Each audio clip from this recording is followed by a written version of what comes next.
Sussex, March 28, 1941. A woman walks down to the river Ouse. She's 59 years old. She's wearing her coat, her walking shoes, her hat.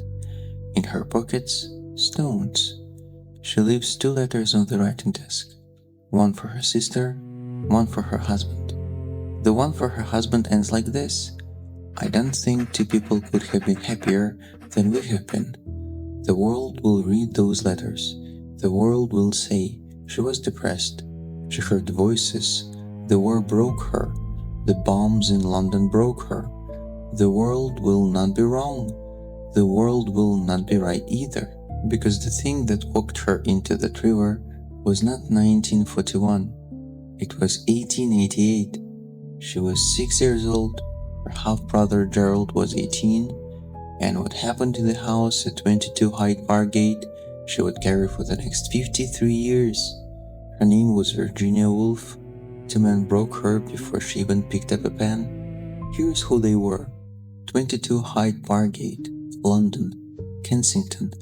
A tall, narrow Victorian house. 7 floors, dark wood, heavy curtains. The kind of house that swallows sound. 8 children lived inside. Virginia's father was Leslie Stephen, a famous man of letters, editor, critic, a friend of Thomas Hardy, a man who believed grief, like reading, should be done seriously and at length. Her mother was Julia, beautiful, exhausted, the center of everything. Both parents had been married before. Both had buried a spouse. Both brought children from the life before this one. So the house held 3 sets of children under one roof. From Julia's first marriage, 3 Duckworths, George, Stella, and Gerald. From Leslie's first marriage, a daughter named Laura, who was sent away to an institution as a child and rarely spoken of again. And then the 4 they had together: Vanessa, Thoby, Virginia, Adrian. Virginia was born in 1882. By the time she was old enough to remember anything, the house was already a small, exhausted country, crowded, watchful, full of doors that closed too quietly. Her mother ran the household, nursed the sick, comforted the dying, gave nothing left over to herself. Virginia worshipped her. Virginia barely saw her. And somewhere in that crowded house, somewhere between the dinners and the visiting relatives and the mother who was always needed elsewhere, there was a half-brother named Gerald. He was 18 years old, Virginia was 6, and one afternoon he lifted her onto a slab outside the dining room. She would remember that slab for the rest of her life. To understand what happened in that house, you have to understand who these 2 men were. Because from the outside they looked respectable. They were respectable. That was the problem. Gerald Duckworth, born 1870, the younger of the 2 half-brothers. He would grow up to become a successful London publisher. He founded Duckworth and Company, the press that would later publish D.H. Lawrence, John Galsworthy, and, in a quiet bit of irony, Virginia Woolf's own first novel. He was charming, well-dressed, the kind of man who got invited to dinner. George Duckworth, born 1868, the older brother, even more polished than Gerald. He worked in government. He was knighted later in life. He married into wealth, and he was considered by everyone in Victorian London an absolutely model gentleman. He was the one the family trusted. Now, here is what Virginia remembered about Gerald. She was 6, he was 18. She wrote about it in 1939 in a memoir called A Sketch of the Past. She was 57 years old. She had been carrying the memory for 51 years. Listen to how she describes it. There was a slab outside the dining room door for standing dishes upon. Once, when I was very small, Gerald Duckworth lifted me onto this, and as I sat there, he began to explore my body. That is the sentence, written by one of the greatest stylists of the 20th century. about something that happened to her at 6. She remembered their slab, she remembered the wood, she remembered the door, and she remembered what she felt. I remember resenting, disliking it. What is the word for so dumb and mixed a feeling? It must have been strong, since I still recall it. She was 6. She had no word for what was happening. She would not have a word for it for the next 51 years. That was Gerald. Then there was George. In May 1895, Virginia's mother died. Virginia was 13. The center of the house collapsed. Her father retreated into grief like a man closing a door behind himself. Her older half-sister Stella, Julia's daughter from the first marriage, tried to hold the family together. 2 years later, Stella died too. Virginia was 15, Vanessa was 17, and George, now in his late 20s, appointed himself their protector. He took them to parties, he bought them dresses, he introduced them to society. He was, in the eyes of London, doing the noble thing, guiding his motherless half-sisters into proper Victorian womanhood, and at night, when the parties ended, he came into Virginia's bedroom. She wrote about him twice, once in 1921, in a memoir she read out loud to her literary friends, and again at the end of her life. She used a tone that was almost light, almost ironic, as if irony was the only voice that could hold it without breaking. The old ladies of Kensington and Belgravia never knew that George Duckworth was not only father and mother, brother and sister to those poor Stephen girls, he was their lover also. That was the sentence. He was their lover also. Said the way you would describe the weather. She was between 13 and 22 years old when this was happening. He was a grown man. He was the man the whole family had decided was their protector. There was no one to tell. The mother was dead. The sister was dead. The father had retreated into a study no one was allowed to enter. The 2 men who broke her were the 2 men no one would ever suspect. That was the genius of it. And that was the prison. Virginia Woolf had 4 major breakdowns in her life: 1895, 1904, 1913, 1941. The official story, the one her family told, the one her doctors recorded, the one biographies repeated for 100 years, was that she had inherited a delicate nervous constitution from her father's side. She was sensitive. She was a genius. Geniuses are mad. That was the story. But look at the timeline. Breakdown 1, 1895. She is 13. Her mother dies in May. The house collapses. The father weeps in every room. Stella takes over the household, exhausted, just 26 years old. And George, 27, unsupervised, suddenly the man of the house, begins his nighttime visits. Within weeks, Virginia stops eating. She cannot read. She hears for the first time what she will later call the voices. Birds singing in Greek, her dead mother speaking from the next room. The doctors call it grief. They are not asking the right questions. Breakdown 2, 1904.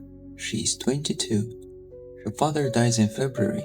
Long, slow, full of demands.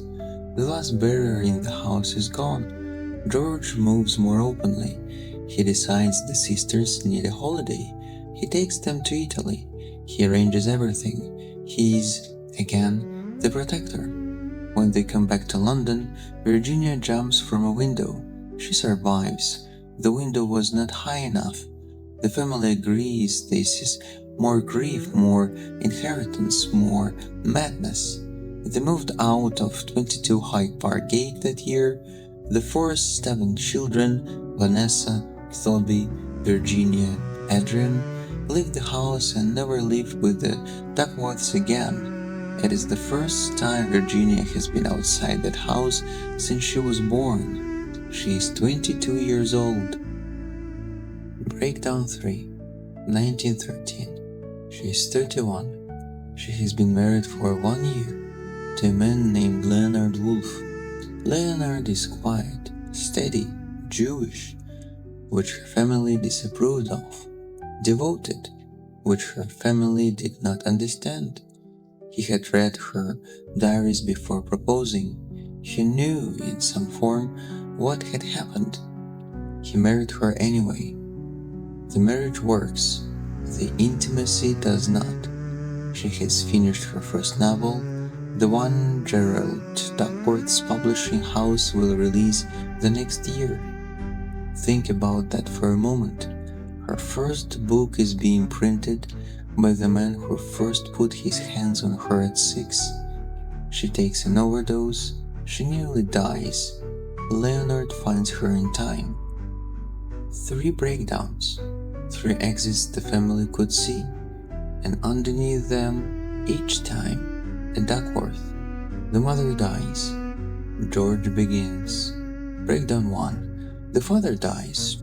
George escalates. Breakdown 2. The novel is finished. Gerald publishes it. Breakdown 3. The doctors never asked, but Virginia knew. She just did not have a place to put it yet, so she put it in the novels. The 4th breakdown is coming, but to understand why it killed her, you have to read what she wrote in between. Here is what people will tell you about Virginia Woolf's novels. They will say she invented modernism, that she changed what fiction could do, that she wrote sentences English had never been asked to make before. All of that is true, but there is another way to read those novels, the way she meant them. Mrs. Dalloway, 1925, a novel about a woman planning a party in London, light, bright, famous. But running underneath the whole book is another character, a young man named Septimus Warren Smith, a veteran. He hears voices, birds singing in Greek, his dead friend speaking from the next room. Sound familiar? At the end of the novel, Septimus throws himself from a window. He does it because 2 doctors are coming up the stairs to take him away, to put him in their hands, to help him. His last words as he goes out the window, "I'll give it to you," meaning, you wanted my life, take it, on my terms, not yours. Virginia Woolf jumped from a window at 22. She wrote Septimus 20 years later. She gave him her voices, her jump, her exact words, and then she gave him the death she had not finished. To the Lighthouse, 1927, a novel about a family at a summer house by the sea. The Ramses, 8 children, a beautiful, exhausted mother who runs everything, a demanding father who needs constant reassurance. The mother is the center of the house. Virginia drew her line by line from Julia Stephen. And in the middle of the novel, in a chapter called Time Passes, Mrs. Ramsay dies. Not in a scene, not on a deathbed, in a bracket. A single sentence inside square brackets, while the house empties and the war begins and the world moves on. That is exactly how Julia died, in 1895, in the middle of the family's life, mid-sentence, while the rest of the world kept walking. Virginia wrote this novel and then wrote in her diary, "I used to think of my mother daily, but writing The Lighthouse laid her in my mind." She had to write the mother to put the mother down at 45 years old. The years 1937. A novel about a Victorian family, the Budgeters, father, mother, several daughters. A house in Kensington. Sound familiar? One of the daughters is named Rose. She's 10 years old at the start of the book. One evening, walking back from the shop alone, a man steps in front of her on the street. He opens his coat. He does something she does not have a word for. She runs home. She tells no one. She locks the memory inside herself. It will not come out for 40 years. That is the structure of the book. That is the structure of Virginia's life. 2 years after the years, in April of 1939, she sat down to write a memoir. She was 57 years old, and for the first time in her life, not through a character, not in a bracket, not behind the back of a girl named Rose, she wrote the words down directly. The slab, the dining room door, Gerald, 6 years old. It took her 51 years to write that sentence. She had 2 years left to live. September 1940. The bombs are falling on London. The Blitz is in its second month.